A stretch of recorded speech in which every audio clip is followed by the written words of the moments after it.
লাজুকতা, লজ্জা শরম থাকা, এটা যে কত বড় নেয়ামত। যেই জাতি একবার এটা হারিয়ে ফেলে আর কোনো কিছু দিয়ে জোড়াতালি দিয়ে এটা তারা রিভাইভ করতে পারে না। One of the core values of Islamic lifestyle, এই শালীনতা আমরা হারাতে বসেছি। মডেস্টি বললে অনেকে শুধু কাপড় চোপড় নিয়ে চিন্তা করে যে ছোট কাপড় বড় কাপড়। Modesty is not about only clothing but also your behaviour, your dealing, your overall character. শুধু আপনি মডেস্টি শালীনতা বললে কাপড় চোপড় নিয়ে চিন্তা করবেন না। এটা আপনার মডেস্টি ইন ইউর স্পিচ, আপনার কথার মধ্যেও শব্দ চয়নে মডেস্টি থাকতে হবে, আপনার বিহেভিয়ারে মডেস্টি থাকতে হবে, আপনার ডিলিংসে মডেস্টি থাকতে হবে। এই শালীনতা আমরা হারাচ্ছি। তার বিপরীতে আমাদের সমাজে অশ্লীলতার প্রসার হচ্ছে, লাজুকতা হারিয়ে যাচ্ছে। এই যে ওয়েস্ট তো এখন যা যা আমাদেরকে শিখাইছে, যেটাকে আমরা স্ট্যান্ডার্ড মনে করি, আবার তারা ফিরতেছে। এই যে ডিভাইসের কথা বলছি না, আপনি অস্ট্রেলিয়ার খোঁজ খবর নেন, যারা খোঁজ নিয়েছেন তারা জানেন আন্ডার 16 কোনো বাচ্চা সোশ্যাল মিডিয়া ইউজ করতে পারে না অস্ট্রেলিয়াতে। 1 মাস অ্যাপ্লাই করে কান্ট্রি ওয়াইড অ্যাপ্লাই করে দেখায় ফেলছে। Facebook including Facebook, WhatsApp, Twitter, TikTok, 10টা অ্যাপস যেগুলো বাচ্চাদের মধ্যে এডিকশন নিয়ে আসে, এগুলো সব বন্ধ। জানেন এই নিউজটা? জানেন? মানে ফিরতেছে, উল্টা ফিরতেছে। এই যে শালীনতার কথা আমরা বলি, এটা হারাচ্ছে। রাসূল সাল্লাল্লাহু আলাইহি ওয়াসাল্লাম বলেন, যার শালীনতা নাই, ইযা লাম তাসতাহি ফাসনা মা শি'তা, যখন তোমার লজ্জা শরম থাকবে না, যা মনে চায় তাই করো। শিশু মুহাম্মদ চলে গেল সেই বনু সাআদে, ছোট্ট মুহাম্মদ কাঁদে না কখন। ক্ষুধা লাগলেও কাঁদে না, ব্যথা পেলেও কাঁদে না। কিন্তু ছোট্ট মুহাম্মদের প্রাইভেটসের জায়গা থেকে কাপড়টা যখন সরে যেত, শিশু মুহাম্মদ কেঁদে দিত। সুবহানাল্লাহ, শালীনতা। ইযা লাম তাসতাহি ফাসনা মা শি'তা। রাসূল সাল্লাল্লাহু আলাইহি ওয়াসাল্লাম বলেছেন, যদি তোমার লজ্জা শরম না থাকে, লজ্জা শরমের মাথা যদি তুমি খাও, তুমি সব করতে পারবা, তোমাকে দিয়ে সব সম্ভব। তাহলে এই শালীনতা, এটা অনেক বড় নেয়ামত। সম্মানিত বন্ধুরা, আজকে দিনকে দিন আমাদের সমাজ থেকে শালীনতা হারিয়ে যাচ্ছে, লাজুকতা হারিয়ে যাচ্ছে। নারী পুরুষ উভয় দিক থেকে, বিশেষ করে আমাদের বোনদেরকে টার্গেট করা হয়েছে।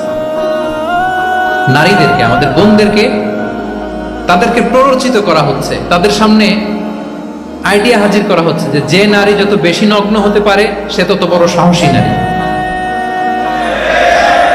বলেন, আমাদের সমাজে পত্রপত্রিকা আপনারা দেখেন না এটা? যে নারী নিজেকে যত এক্সপোজ করবে, সে তত বড় কি সাহসী নারী। এই তকমা তাকে দেয়া হচ্ছে। এটা টোটাল কমপ্লিট শয়তানের একটা মিশন। শয়তানের প্রথম মিশন হচ্ছে বনি আদমকে বিবস্ত্র করা। কি করা? আল্লাহ তাআলা আদম আলাইহিস সালাম, হাওয়া আলাইহিস সালামকে বলেছিলেন যে নিষিদ্ধ গাছ যেও না, খেও না। শয়তানের প্ররোচনায় খেয়ে ফেলেছিলেন, সাথে সাথে জান্নাতের পোশাক খুলে পড়েছে। তার মানে শয়তানের প্রথম মিশন হচ্ছে মানুষকে কি করা? নগ্ন করা। মানুষকে কি করা? নগ্ন করা। তাহলে আমাদের বোনদেরকে এমন ভাবে তাদের সামনে উপস্থাপন করা হচ্ছে, প্ররোচিত করা হচ্ছে, এবং বলা হচ্ছে নগ্নতার পথে যে বেশি হাঁটে সে নাকি তত সাহসী নারী। নাউযুবিল্লাহ মিন যালিক। তাহলে এই যে মানব জাতিকে বস্ত্রহীন করা, এটা শয়তানের একটা মিশন। তার বিপরীতে ইসলাম নারীকে সম্মান দিয়েছে, সম্মান করেছে। যে ঘরে প্রথমে কন্যা জন্মায়, খায়রুকুম মান বুখিরা বিল উনসা, সে ঘরটাকে আল্লাহ তাআলা বরকতময় করে দেয়। 2 সন্তান তো 2 জান্নাতের দরজা ওপেন। 2 কন্যা সন্তান, 3 কন্যা সন্তান তো 3টা জান্নাতের দরজা ওপেন। সুবহানাল্লাহ। স্ত্রী হয়ে যখন ঘরে যাবে, যে ব্যক্তি তার স্ত্রীর কাছে সেরা, পরিবারের কাছে সেরা, সে সবার কাছে সেরা, সে আল্লাহর কাছে সেরা। সুবহানাল্লাহ। এবং কোন মা যদি সন্তান জন্ম দিতে যে মারা যায়, কিয়ামতের দিন আল্লাহ তাআলা ওই মাকে শহীদদের কাতারে দাঁড় করাবেন। আর যদি সেফলি সন্তান ভূমিষ্ঠ হয়, আল্লাহ বলে মায়ের পায়ের নিচে ওই সন্তানের বেহেশত। সুবহানাল্লাহ। কিভাবে নারীর স্ট্যাটাস, মর্যাদাকে ইসলাম বাড়িয়েছে।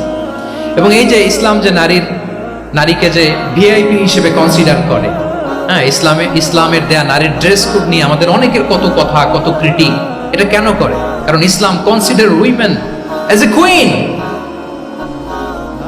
ইসলাম তো নারীকে রানী হিসেবে কনসিডার করে। কি হিসেবে বলেন?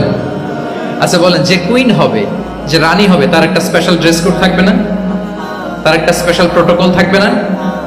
রানীর সাথে কি যা মনে চায় তা করা যায়, দেখা করা যায়, তার কাছে যাওয়া যায়? আল্লাহু আকবার। কারণ ইসলাম চায় নারীদের জন্য পৃথিবীটা নিরাপদ হোক। ইসলাম চায় নিজ গৃহে বা কর্মক্ষেত্রে নারীরা নিরাপদ থাক। ইসলামের যত ভ্যালিউজ আছে, যত রুলস এন্ড রেগুলেশন আছে, এটা আমাদের ভালোর জন্য, মানব জাতির কল্যাণের জন্য।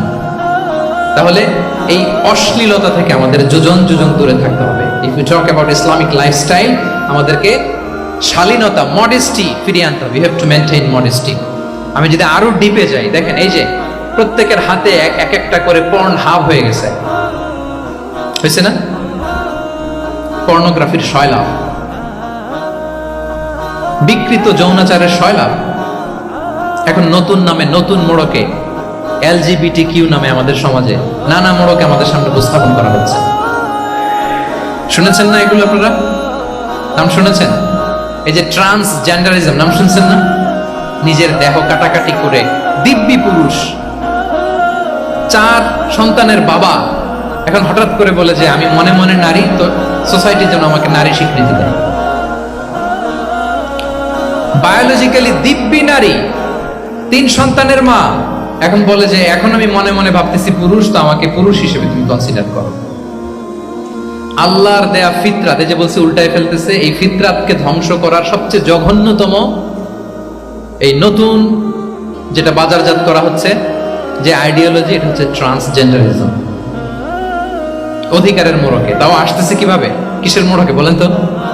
রাইটস এর কথা বলে, যেটা একটা রাইটস। এজন্য সম্মানিত সুধী মণ্ডলী, শালীনতার কোনো বিকল্প নেই। If you want to take care of yourself, if you want to take care of your family, your society, you have to maintain modesty. কোনো বিকল্প নেই, সাবধান হইতে হবে আমাদেরকে। তাহলে 4 নম্বরে কি?